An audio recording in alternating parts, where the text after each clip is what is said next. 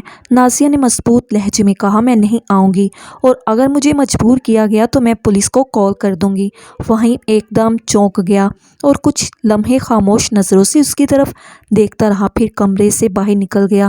نازیہ پڑھی لکھی تھی۔ وہ اچھی طرح سے جانتی تھی کہ اپنے حقوق کا استعمال کیسے کرنا ہے اور وہ یہ بھی جانتی تھی کہ بیرون ملک میں کوئی کسی پر سختی نہیں کر سکتا، پھر چاہے وہ آپ کا باپ یا آپ کا شوہر ہی کیوں نہ ہو۔ اور پھر اسی رات گھر میں خوب ہنگامہ ہوا۔ محفل ختم ہونے کے بعد فہیم جب کمرے میں آیا تو اس نے 2 ٹوک انداز میں نازیہ سے کہا کہ اگر تم میرے ساتھ قدم سے قدم ملا کر چل سکتی ہو تو ٹھیک ہے، ورنہ تمہیں اجازت ہے، تم اس گھر سے جا سکتی ہو، میں تمہیں ڈائیورس دے دوں گا۔ کچھ لمحے سوچنے کے بعد نازیہ نے گہری سانس لی اور کہا، ٹھیک ہے، مجھے ڈائیورس تو منظور ہے مگر یہ سب نہیں جو آپ لوگ کر رہے ہیں۔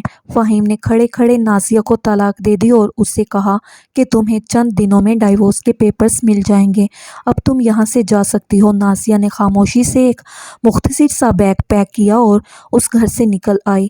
اس تمام عرصے کے دوران نازیہ کی اپنے والدین سے بات چیت بھی ہوتی رہتی تھی، لیکن اس نے کبھی بھی اپنے والدین کو بھنک تک نہیں لگنے دی تھی کہ وہ پریشان ہے یا اس کے ساتھ اس گھر میں کیسا سلوک کیا جا رہا ہے۔ اس رات وہ فہیم کا گھر چھوڑ کر نکل آئی اور اس نے اپنے ایک دوست کے گھر کا رخ کیا جو آفس میں اس کے ساتھ کولیگ تھی۔ نازیہ اس کے گھر پہنچی۔ نازیہ نے مختصر اسے سب کچھ بتایا۔ اس لڑکی نے نازیہ کا خوش دلی سے استقبال کیا، رات اسے اپنے گھر میں رکنے کی جگہ دی اور اسے ہاسٹل کے بارے میں بھی معلومات مہیا کی جہاں نازیہ آرام سے رہ سکتی تھی۔ نازیہ کی اس دوست کا نام ملی تھا۔ ملی انگریز لڑکی تھی، مگر ملی اور اس کے گھر والے بہت ہی اچھے اخلاق کے مالک تھے۔ ملی کی ماں کو جب نازیہ کے بارے میں علم ہوا اور انہیں ساری بات بتائی گئی تو وہ بھی افسوس کا اظہار کرنے لگیں اور اگلے چند دنوں میں نازیہ نے ملی کے ساتھ مل کر ہاسٹل میں اپنے لیے ایک کمرہ بک کروا لیا۔ وہ کمرہ 3 لڑکیاں پہلے ہی شیئر کر رہی تھیں اور اب ان میں چوتھی حصے دار نازیہ تھی، اس لیے نازیہ کو بے حد معمولی سا کرایہ ادا کرنا تھا۔ گویا کہ نازیہ اب ایک طلاق یافتہ عورت تھی، مگر وہ مطمئن تھی۔ وہ خوش تھی کیونکہ وہ ایک دلدل سے باہر نکل چکی تھی۔ اب وہ صبح تیار ہوتی، نوکری پر جاتی، شام کو واپس آتی، اپنی تنخواہ کو بہت ہی سوچ سمجھ کر خرچ کرتی تھی۔ وہ اپنی تنخواہ کا ایک بڑا حصہ بچا رہی تھی۔ اس دوران اکثر اس کے والدین سے فون پر اس کی بات چیت ہوتی تو اس کے والدین فہیم کے بارے میں پوچھتے۔ نازیہ ہمیشہ کوئی نہ کوئی بہانہ بنا دیتی، مگر نازیہ کے والدین کو تھوڑا بہت شک ہو چکا تھا کیونکہ اکثر اب جب وہ اپنے والدین کو اپنی تصاویر بھیجتی تو وہ تصاویر میں اکیلی پائی جاتی۔ ان سے بات کرتی تب بھی فہیم ہمیشہ غیر موجود ہی ہوتا۔ یہ چیز اس کے والدین کو کھٹک رہی تھی۔ خود نازیہ بھی جانتی تھی کہ یہ بہانے زیادہ دیر تک نہیں چلیں گے۔ تقریباً 2 ہفتے گزر گئے۔ نازیہ اکثر کام کے بعد ملی کے گھر پر چکر لگایا کرتی تھی۔ ملی کی ماں نازیہ کے ساتھ بہت گھل مل چکی تھی۔ انہوں نے ایک دن نازیہ سے پوچھا کہ اگر وہ شادی کرنا چاہتی ہے تو ہم سب مل کر اس کے لیے کوئی رشتہ ڈھونڈ سکتے ہیں۔ یہ بات سن کر نازیہ سوچ میں پڑ گئی کیونکہ وہ جانتی تھی کہ اجنبی ملک میں وہ زیادہ عرصہ تنہا نہیں گزار سکتی اور پھر اپنے ماں باپ کو بھی تو کبھی نہ کبھی یہ بات بتانی پڑے گی۔ لہٰذا نازیہ نے ملی کی ماں کو شادی کے لیے رضامندی دے دی اور انہیں یہ بھی بتا دیا کہ وہ مسلم ہے، لہٰذا کوئی اچھا مسلم رشتہ تلاش کیا جائے۔ ملی کی ماں نے مسکرا کر نازیہ کو تسلی دی اور یوں نازیہ کے لیے رشتہ تلاش کرنے کا آغاز بھی ہو گیا۔ ملی کی ماں نے نازیہ کو مختلف لوگوں سے ملوایا اور پھر چند ہفتے بعد نازیہ کی ملاقات جنید سے ہوئی۔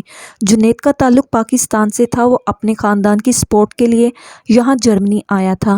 جرمنی آنے کے بعد وہ دن رات محنت کرتا رہا، تمام بہن بھائیوں کی شادیاں کی اور ان کو رخصت کیا تو تب تک والدین بھی دنیا چھوڑ کر جا چکے تھے اور اب خود جنید کی شادی کی عمر گزر چکی تھی۔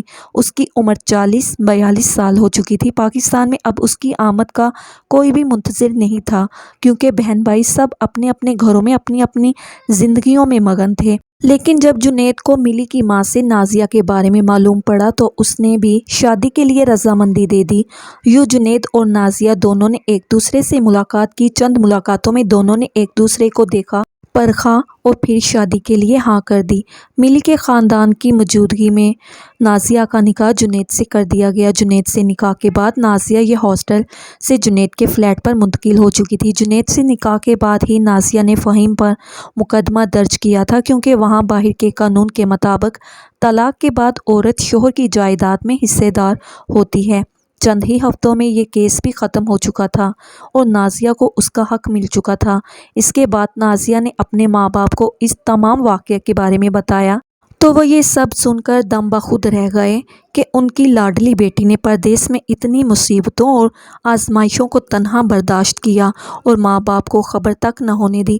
آج بھی نازیہ یہ سب کچھ یاد کرتی ہے تو مسکرا دیتی ہے، مگر وہ سوچتی ہے کہ شاید اس سب کا کریڈٹ اس کی پراعتماد شخصیت کو جاتا ہے اور اس کی تعلیم کو جاتا ہے۔ اگر وہ غیر تعلیم یافتہ ہوتی تو شاید وہ پردیس میں ایک قدم بھی تنہا نہیں اٹھا سکتی تھی۔